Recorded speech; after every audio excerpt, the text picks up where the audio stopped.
जी अस्सलाम वालेकुम रहमतुल्लाहि व बरकातहू। तो आज मैं एक इंतहाई अहम मौजू की तरफ तवज्जो दिलाने चाहता हूँ कि दिल के मरीज जो तकरीबन 30 से 40% तक दुनिया भर में वफात पाते हैं, इनकी क्या वजह है कि दिल की मर्ज आती कहाँ से? दिल की बीमारियों की कई वजूहात हो सकती हैं। उनमें से कुछ आम वजूहात में हाई ब्लड प्रेशर, कोलेस्ट्रॉल की ज्यादती, ज़ियाबतीस, सिगरेट नोशी, मोटापा, वर्जिश की कमी और गैर सेहतमंदाना ग़िज़ा शामिल है। इसके अलावा जेनेटिक्स का भी किरदार हो सकता है। अच्छा चलिए ठीक है, दिल का मर्ज लग गया, बंदा को हार्ट अटैक हो गया, अगर बच जाता है, उसका ऑपरेशन हो जाता है, उसके बाद उससे किस चीज की केयर करनी चाहिए? मैंने देखा दिल के मरीज जो हार्ट अटैक होता है, ऑपरेशन हो जाता है, ठीक होते हैं, वो उसी तरह गजा खा रहे होते हैं जैसे पहले, उसी तरह बिल्कुल बेहतियाती कर रहे होते हैं। इससे क्या वो दोबारा फिर अटैक होने का चांस होता है? दिल के मरीजों के लिए बहुत ज़रूरी है कि अगर कोई हार्ट अटैक हो चुका है तो उन्हें अपनी ज़िंदगी में कुछ तब्दीलियां लाए।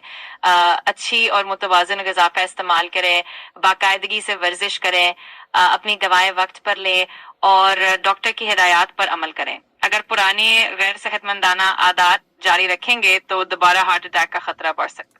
नहीं, कुछ दोस्त मुझे पिछले दिनों में मिले हैं, उनसे मुलाकात हुई, उनकी जो दिल की ब्लॉकेज है वो 3 दफा क्लियर कर चुके थे डॉक्टर। वो मोटे नहीं थे, वो मेरा नॉर्मल खुराक भी शायद ना खाते हों, मगर जो भी है इनके लिए परहेजी खाना कौन सा होना चाहिए? जिनको अटैक नहीं आया और जिनको आ गया उनके लिए कैसा परहेजी खाना होना चाहिए? जिन लोगों को हार्ट अटैक ना हुआ हो उनके लिए भी दिल को सेहतमंद रखने के लिए मुतवाज़िन ग़िज़ा ज़रूरी है। इसमें ज़्यादा सब्जियां, फल, अजनास और सेहतमंद चिकनाई जैसे जैतून का तेल शामिल होना चाहिए। जिनको हार्ट अटैक हो चुका हो उनके लिए भी यही चीज़ें ज़रूरी है, मगर उन्हें नमक, चीनी और तली हुई चीज़ों से परहेज करना चाहिए और अपने डॉक्टर की हिदायत के मुताबिक ग़िज़ा लेनी चाहिए। नहीं, हमारा माशा जो है वो सिर्फ गोश्त खाने की तरफ तवज्जो देता है। बर्थडे है, चलो आज हैप्पी हुए हैं, बहुत गोश्त लेके आओ, बकरे का गोश्त लेके आओ, मुर्ग लेके आओ। अगर कोई फोत हो गया फिर मुर्ग लेके आओ। अगर किसी के घर मेहमान गए मुर्ग पकाओ, अगर घर आ जाता है मुर्ग पकाओ, गोश्त पकाओ। जब तक गोश्त न खिलाएं वो समझते हमारी खातर तो आदत नहीं हुई। और जब इतना गोश्त खाएंगे फिर हार्ट अटैक तो आएगा ना, फिर हार्ट अटैक तो आएगा। वाकई हमारे माशरे में गोश्त का इस्तेमाल काफी ज्यादा होता है और तवाजुन बहुत जरूरी है। गोश्त खाने में एतदाल रखना चाहिए और अपनी ग़िज़ा में सब्जियों, दालों और दूसरी सेहतमंद चीज़ों को शामिल करना चाहिए। इसी तरह हम दिल की बीमारियां और दूसरे मसाइल भी काफी हद तक कम कर सकते हैं। नहीं, बिल्कुल ठीक है। अगर कोई बंदा कभी ससुराल के घर चला जाए, उनके घर दाल पकी हो पहले, वो अचानक चला जाए, वो दाल खा के आ जाए बंदा ना, तो वो सारी जिंदगी कहता मैं गया था सोरल, उन्हें मैंने दाल खवाई थी, मैं गया था सोरल, उन्हें मैंने दाल खवाई थी। यार वो जो दाल खा लेता वो तो सारी जिंदगी उसके बंदे की शक्ल नहीं भूलता। यार इन्होंने मुझे दाल खिलाई थी। अगर वही मुर्गा खिला दें, वही बकरा खिला दें, वही लैम खिला दें, चाहे किसी गधे दबा किया हो ना, वो गोश्त पकाना चाहिए, उसके बुने हुए की खुशबू वो खा के आके बड़े नारे मारता। मैं सोरेल गया सी, सोरेल ने मेरे अगे बड़ा भुन के गोश्त रखा, महल्ले च खोता दबा करके किसी खवाता है, वो खोता खा के नारे मारे होंगे। हाँ, ये बात वाकई हमारे कल्चर का एक हिस्सा है कि हम मेहमान नवाजी को अक्सर ज्यादा मुरगन खानों से जोड़ लेते हैं और दाल वगैरह को अक्सर सादा समझा जाता है। लेकिन हकीकत में सेहत के लिहाज से दाल और सब्जियां भी बहुत मुफीद होती है। अगर हम अपने खानों में तवाजुन रखें तो सेहतमंद भी रहेंगे और मेहमान नवाजी भी खूब निभाएंगे। अच्छा मुझे ये बता दें, एक और बताएं कि अगर हार्ट अटैक का मरीज है उसे रेगुलर डॉक्टर से चेक करवाना चाहिए या उन्हें कोई मेडिसिन दी जाती है उसके बाद रेगुलर खाने के लिए? हमारे बहुत सारे लोग ऐसे होते हैं जो डॉक्टर्स के पास जाते हैं, ना डॉक्टर के पास इतना टाइम होता है, ना इतना ट्रांसलेटर होता है हमारे पास। वो डॉक्टर बस दवाई दे देता है, लिख के देता है, वो खा लेते हैं तो मोजे मारते हैं। जी हाँ, हार्ट अटैक के मरीजों के लिए जरूरी है कि वो बाकायदगी से डॉक्टर से चेकअप करवाते रहे। अक्सर मरीजों को कुछ मुस्तकिल दवाइयां भी दी जाती हैं जो वो रोजाना इस्तेमाल करते हैं ताकि दिल की सेहत बेहतर रहे। डॉक्टर से राब्ते में रहना और उनकी हिदायत पर अमल करना बहुत जरूरी है। अगर कोई बात समझ ना आए तो बेहतर है किसी मुतरजम या किसी ऐसे शख्स की मदद ली जाए जो सही तौर पर हिदायत समझा सके। अगर अच्छा एक बंदा है, उससे हार्ट अटैक हुआ नहीं, उससे सुना नहीं, उसकी क्या पेन होती है, क्या फीलिंग होती है, किस मराहल तक गुजरना पड़ता है या गुजरा होता है मरीज, तो उसकी थोड़ी सी मुझे बता दें कि वो कैसी उसकी अलामतें होती हैं कि अगर हार्ट अटैक हो रहा हो तो बंदा फौरी तौर पे डॉक्टर से रब्ता करे या एम्बुलेंस को बता सके कि हमारे साथ ये गुजर रही है, फौरी तौर पे आए, मेरा हार्ट अटैक हो रहा है।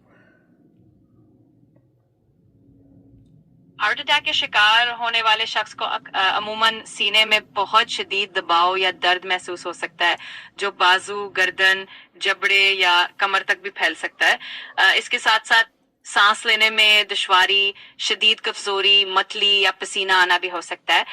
अगर कभी ऐसा महसूस हो तो फौरन एम्बुलेंस को कॉल करें या करीबी डॉक्टर से रब्ता करें, क्योंकि हार्ट अटैक में फौरी तिब्बी इमदाद बहुत जरूरी होती है और ये जिंदगी बचा सकती है। अच्छा, अगर तिब्बी इमदाद आप अपने घर पे देना चाहें, जैसे वो सांस लेते हैं आर्टिफिशियल तौर पे मुंह के साथ मुंह लगा के, वो क्या वो सांस देना या सीने के ऊपर दबाव डालना, जैसे वो पंप करना, ये क्या और कौन कौन सी ऐसी इमरजेंसी अलामात हैं जो इंसान अपने घर में कर सकता है? घर पर अगर किसी को हार्ट अटैक हो जाए तो सबसे पहले एम्बुलेंस बुलाना जरूरी है। इसके साथ साथ अगर मरीज बेहोश हो और सांस ना ले रहा हो तो आप दे सकते हैं।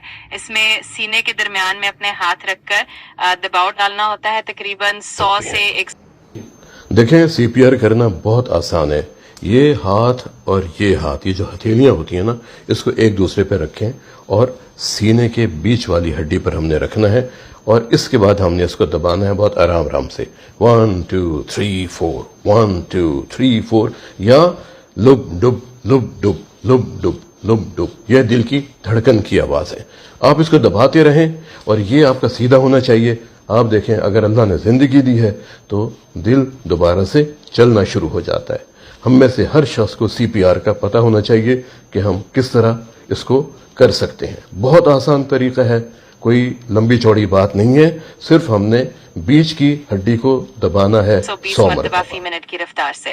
अगर आपको तरीका मालूम हो तो मुंह से सांस देने का तरीका भी इस्तेमाल किया जा सकता है, लेकिन ये सब करते हुए भी फौरी तिब्बी मदद का इंतजार करना बहुत जरूरी है। ठीक है। अच्छा, एक और चीज़ है जो अमूमन पाई जाती है, मुझे याद है कि एक दफ़ा एक औरत को करंट पड़ा था, उसका रोज़ा था। वो आप कुरान और हदीस के मुताबिक अगर ऐसी सूरत पैदा हो जाए तो क्या उस वक्त रोज़ा इफ्तार कर लेना चाहिए या किसी आलम दीन को ढूंढते ढूंढते वो बंदा, वो मरीज की जान हाथों से जाती रहे? ऐसी सूरत हाल में जहां जान को खतरा हो, इस्लाम में जिंदगी बचाना अव्वलीन तरजीह है। अगर किसी को ऐसी तिब्बी सूरत हाल दरपेश हो जाए कि रोजा रखना जान के लिए खतरा बन जाए तो रोजा इफ्तार कर लेना बिल्कुल जायज है। दीन में सहूलत और आसानी को पहलू रखा गया है, इसलिए ऐसे मौके पर किसी आलिम को तलाश करने के बजाय फौरी तौर पर जरूरी तिब्बी इमदाद हासिल करना अहम है। बहुत अच्छी बात है, आपने अच्छी जो मुझे हदायत की हैं, ये यकीनन हम अपने चैनल पे लोड करेंगे। हादसा पाकिस्तान टीवी इंटरनेशनल पे हमारे बहुत से चाहने वाले हैं जो हमारे चैनल को देखते हैं और शुक्रिया भी अदा करते हैं हमारा और आपका भी।